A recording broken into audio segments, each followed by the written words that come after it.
Lecture du livre du prophète Isaïe. Broyé par la souffrance, le serviteur a plu au Seigneur.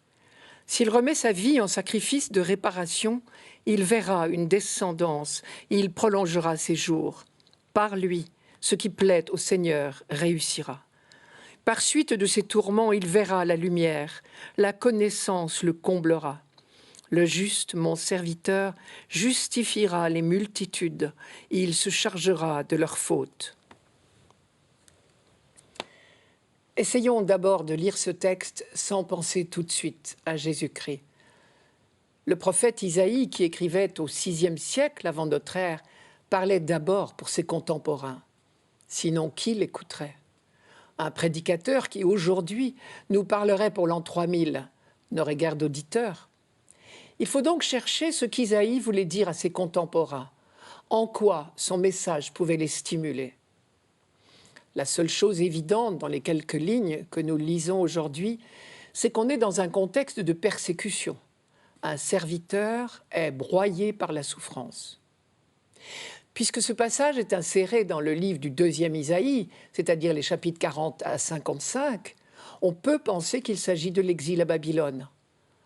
La souffrance est là, pour ce peuple qui a tout perdu et qui peut aller jusqu'à se sentir abandonné de Dieu. Alors, le prophète vient redonner des raisons de vivre et d'espérer, des raisons de tenir le coup malgré tout. Il vient dire « Votre souffrance n'est pas inutile, elle a un sens, vous pouvez lui donner un sens. » Il cite l'exemple d'un serviteur, mais sans le désigner précisément.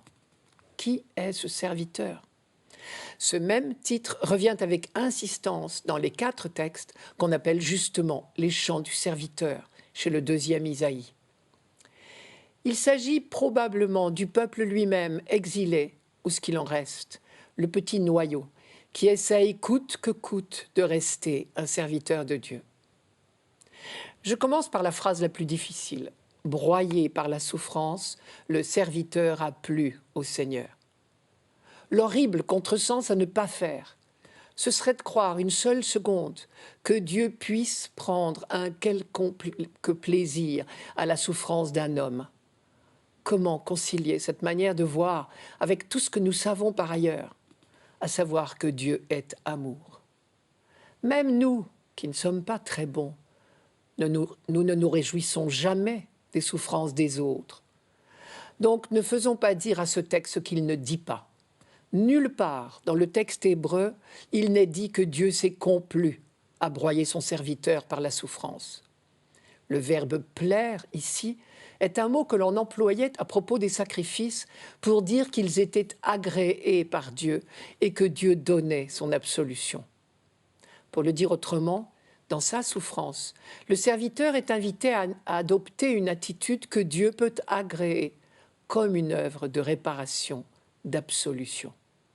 Ce qui revient à dire que le serviteur peut transformer sa souffrance en une œuvre de salut. D'abord pour lui-même. Derrière l'expression « broyé par la souffrance », il y a l'image du cœur brisé d'Ézéchiel ou du psaume 50, un cœur de pierre qui devient un cœur de chair dans la souffrance.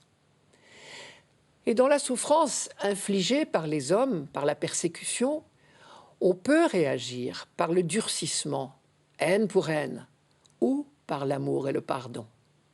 Et c'est donc au sein même de sa souffrance que le serviteur peut tracer un chemin de lumière. C'est le sens de la phrase « Par suite de ses tourments, il verra la lumière ». De tout mal, Dieu peut nous aider à faire sortir un bien. Voilà la merveille, la puissance de l'amour de Dieu. Mais ce serviteur souffrant peut également contribuer au salut des autres. Et c'est le deuxième message d'Isaïe ici. Cette souffrance que les hommes vous ont infligée, vous pouvez en faire un moyen de salut pour eux. Dieu accepte, Dieu agrée votre attitude intérieure d'offrande comme un sacrifice et il pardonne à tous, y compris à vos bourreaux. Il est vrai que vous n'êtes pas en train d'accomplir un sacrifice au temple de Jérusalem selon les rites traditionnels. Mais dans sa miséricorde pour tous les hommes, Dieu accueille votre attitude intérieure d'offrande et de pardon comme un sacrifice de réparation, étant entendu que c'est toujours Dieu qui répare, qui pardonne. Et c'est bien ce qui est dit ici par Isaïe au sujet du serviteur.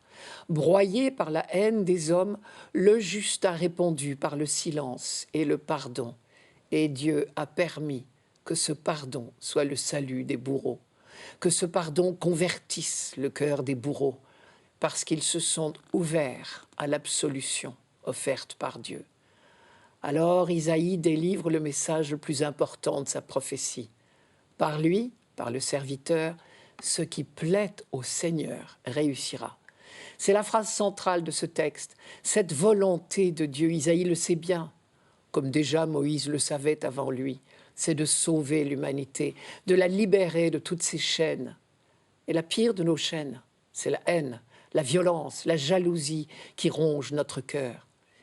Cette volonté de Dieu, c'est donc tout simplement que l'humanité redécouvre la paix. Or, cela peut se réaliser grâce au serviteur de Dieu. C'est ce que dit Isaïe. Si le serviteur fait de sa vie un sacrifice de réparation, par lui, ce qui plaît au Seigneur réussira. À partir de ce pardon accordé par Dieu, tous les pécheurs, délivrés de leur culpabilité, peuvent entamer une nouvelle vie. Devant l'attitude du serviteur, le cœur des bourreaux s'attendrira. Le juste, mon serviteur, justifiera les multitudes, il se chargera de leurs fautes. Ce qu'Isaïe dit ici, c'est que le salut des bourreaux est dans les mains de leurs victimes.